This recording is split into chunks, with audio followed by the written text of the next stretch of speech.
Fala galera, beleza? Professor Alexandre Marciano, canal Minuto Jiu-Jitsu, e o recado desse vídeo é para você que é professor e instrutor ou que sonha em dar aula. As informações que tem nesse vídeo são bem interessantes e podem nos ajudar a pensar sobre o Jiu-Jitsu. Fica ligado.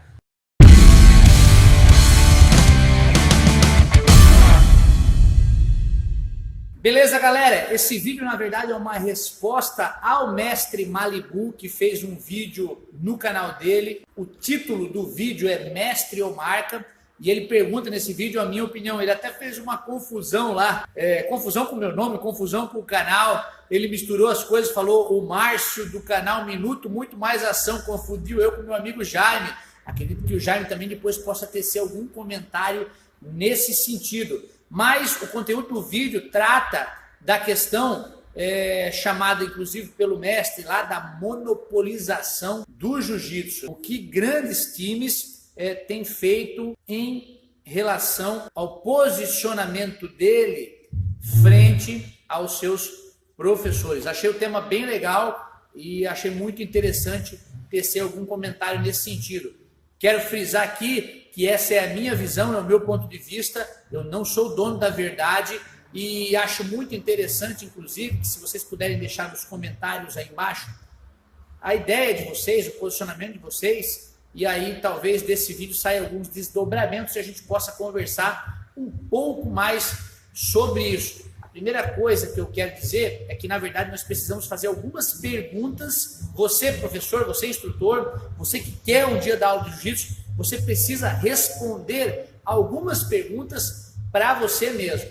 É óbvio que é sempre muito melhor, mais interessante nós fazermos parte de um grande time, fazermos parte de um grupo. Todas as grandes conquistas da humanidade, se nós observarmos, elas foram realizadas em conjunto, em pessoas que se uniram em torno de um propósito. Então é muito legal quando você tem atrás de você, dando suporte para você, um time, um grupo organizado que luta pelo mesmo ideal. Mas é preciso sim ter uma análise crítica e responder algumas perguntas muito interessantes, porque, obviamente, algumas coisas têm sido feitas que não vêm de encontro com aquilo que o jiu-jitsu apregoa. Mestre Malibu é aquele cara que a gente chama que é das antigas, né? Carioca, criado no berço do jiu-jitsu. Eu não sou tão antigo quanto ele, mas sou ainda da época onde não existia uniformização no jiu-jitsu, onde não existia nenhum tipo de método, nenhum tipo de plano de aula. Inclusive, ajudei a instaurar isso tudo no estado de Santa Catarina, porque durante muito tempo fui líder de uma das maiores redes de escolas de jiu-jitsu do mundo, junto com meu amigo, professor Saldanha, fera brava da ilha.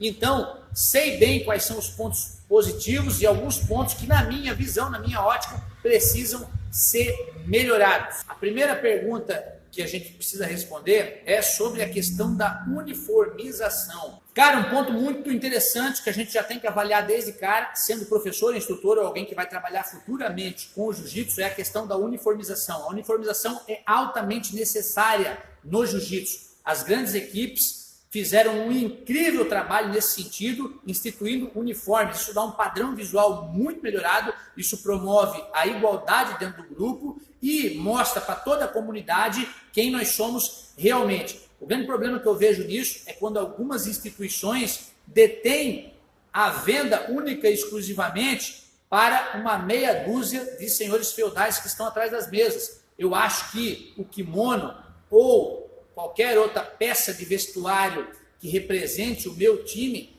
tem que ser algo que traga algum tipo de retorno financeiro para o professor da escola. Aqueles que optaram única e exclusivamente por dar aula de jiu-jitsu sabem que esse é um trabalho bem complexo e não tem sentido nenhum eu ficar 10, 20, 30 anos trabalhando para uma marca ou um time, vendendo materiais para esse time, sem que eu receba nada em troca dentro da minha escola. Haja visto que os alunos são meus e não da marca.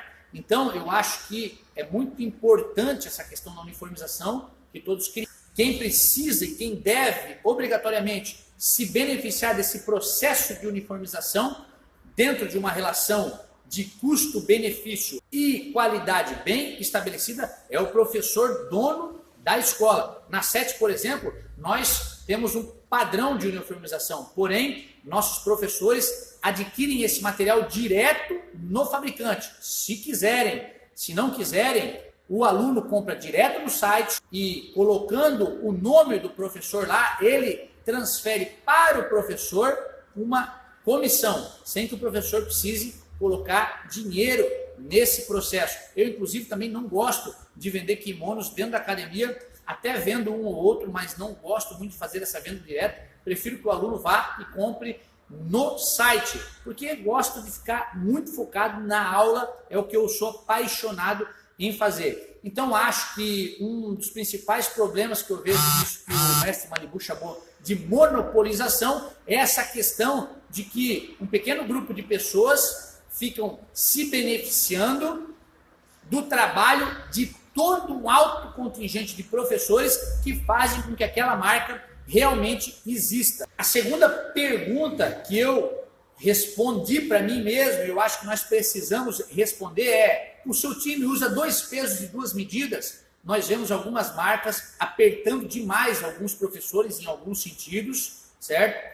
Proibindo uma série de coisas, porém, com outros membros e outras pessoas do grupo, nós não vemos a mesma pressão sendo exercida. Às vezes porque essa pessoa é alguém muito notória dentro do mundo do jiu-jitsu, é um grande campeão, ou exerce uma grande liderança na sua região, e aí o time acaba adotando a postura de usar 2 pesos e 2 medidas. Isso é inaceitável. O jiu-jitsu precisa promover a justiça, e se a regra é feita, ela tem que ser cumprida por todos, senão não tem sentido nenhum a regra existir. Então é muito interessante, é muito importante um professor fazer essa pergunta quando ele observa no time dele uma regra estabelecida, que creio eu que as regras são criadas para ajudar todo o grupo. Se a gente for voltar para a questão do vestuário, isso acontece muito, né? Os professores são apertados, não podem comercializar nenhum tipo de coisa, não pode fazer uma camisa,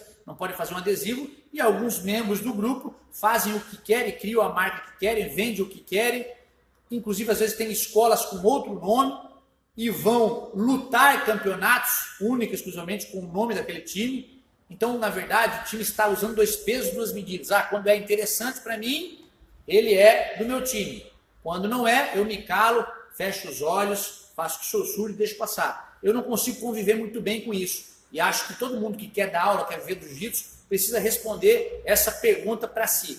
Uma outra pergunta que nós precisamos responder é que a gente representa um time, a gente luta a vida toda por esse time, a gente ministra a aula a vida toda por esse time, a gente faz com que esse time realmente crie uma expansão e uma abrangência muito grande, e até hoje esse time tem dado um retorno para mim enquanto professor. Qual é o tipo de suporte que esse time tem me dado? Qual é o benefício de estar dentro desse time? Porque essa precisa ser uma mão de 2 vias. Volto a dizer, é muito interessante fazer parte do grupo. Eu mesmo hoje tenho o meu grupo, que é a SET Brasília Jiu-Jitsu, mas é preciso que a SET se preocupe em dar o retorno adequado para seus professores. Não tem sentido nenhum alguém seguir a SET ou qualquer time que seja, única e exclusivamente por causa de uma marca. Porque quem faz aula, quem faz a sua escola, é você em cima do tatame, e não o contrário. Somos nós, professores, que fazemos a marca, que criamos o time, e não o time que cria o professor. Outra pergunta que eu sempre comento com os meus alunos, aqueles que são instrutores, aqueles que querem viver do jiu-jitsu, é: como esse time vai ajudar você quando você ficar mais velho? Professores de jiu-jitsu dependem do seu corpo, dependem da sua saúde, dependem da sua estrutura. Nós ficamos velhos como qualquer outras pessoas. E aí, até quantos anos eu conseguirei dar aula? Quando eu ficar velho e talvez não conseguir mais dar aula, que tipo de suporte esse time que eu representei a minha vida toda vai me dar, vai me entregar? Nós não temos aposentadoria, a não ser que eu pague uma aposentadoria privada, então nós precisamos nos cercar de coisas que vão fazer com que, quando a velhice chegar, eu tenha como suster a minha vida. Nesse sentido, a questão de poder explorar a marca, o produto, o kimono, é muito interessante. Porque se em determinado momento eu precisar sair de cena como professor e precisar assalariar alguém para dar aula na minha academia, o meu rendimento vai baixar, obviamente, mas eu poderei continuar tendo algum subsídio através das camisas, dos kimonos, que todos nós temos que usar nos treinamentos. Então, essa é uma pergunta muito importante que você precisa responder. A gente não pensa muito sobre isso quando a gente é jovem, quando a gente está com saúde, dando aquele gás todo dentro da nossa escola, mas a gente precisa responder essa pergunta. Uma outra questão que eu acho muito importante, que eu não abro mão, é sobre o alinhamento filosófico e de propósito do time. Eu preciso estar dentro de um grupo onde a minha visão está totalmente alinhada com aquele grupo. E às vezes nós vemos as grandes times com uma oratória que não condiz com a vida real. Fala-se em irmandade, em espírito de família, em grupo, em time. Fala-se que o jiu-jitsu melhora todo o aspecto do ser humano, mas você vê muitos times criando segregação. Eu mesmo, infelizmente, já passei por algumas dificuldades nesse sentido, quando trouxe pessoas de outros times para dentro da minha academia para dar seminário, por exemplo, e na época, infelizmente, fui rechaçado por isso. Então, eu acho que a vida é muito rápida, é como vapor, a hora está aqui, a hora se dissipa. Nós não estamos sobre a terra para criar inimizades, e sim para criar laços muito fortes, para fazer amizades. O jiu-jitsu é uma ferramenta incrível nesse sentido, é uma ferramenta que ela estreita demais as relações, faz com que nasçam realmente amizades muito sólidas, e nós precisamos cultivar isso. É óbvio que numa arena competitiva eu vou ter muito orgulho do meu time, vou estar representando a minha camisa, vou estar lutando por uma bandeira, porém isso deve ficar único e exclusivamente dentro do campeonato. Não há sentido nenhum eu criar um ambiente de segregação, um ambiente onde esse ou aquele não pode falar com X ou Y por causa do escudo que eu represento. O escudo que faz isso não está prestando um bom papel, nem para o jiu-jitsu e nem para os seus alunos. Para concluir, eu acredito que sim, é muito legal a gente fazer parte de um time, é muito legal a gente fazer parte de um grupo, mas desde que esse time, esse grupo realmente agreguem valor para a minha vida, realmente estejam alinhados à minha visão, realmente esse time esteja disposto a somar para o professor, para o instrutor, para aquele que no futuro quer dar aula e principalmente mantendo um processo metodológico bem instituído para beneficiar alunos que vão melhorar a sua saúde e a sua qualidade de vida através da prática do jiu-jitsu. Qualquer coisa que esteja desalinhado com esse contexto, para mim não serve, para mim não faz parte da vivência que eu quero. E respondendo ao mestre Malibu, eu acho que algumas grandes marcas, infelizmente, têm se perdido nesse sentido. Acredito que em breve elas vão acordar para isso, porque fizeram coisas incríveis em termos de metodologia, em termos de padronização. Volto a dizer, num passado muito recente nós não tínhamos nada disso. O jiu-jitsu melhorou muito as suas práticas, porém ele tem perdido em outras áreas que precisam ser resgatadas. A SET, o time que eu fundei, por exemplo, nasce com esse propósito de usar o jiu-jitsu para ajudar nossos alunos de forma integral e principalmente ajudar os professores que estão lá na ponta, que são os caras que vão fazer com que o time avance e que vão continuar levando esse propósito à frente.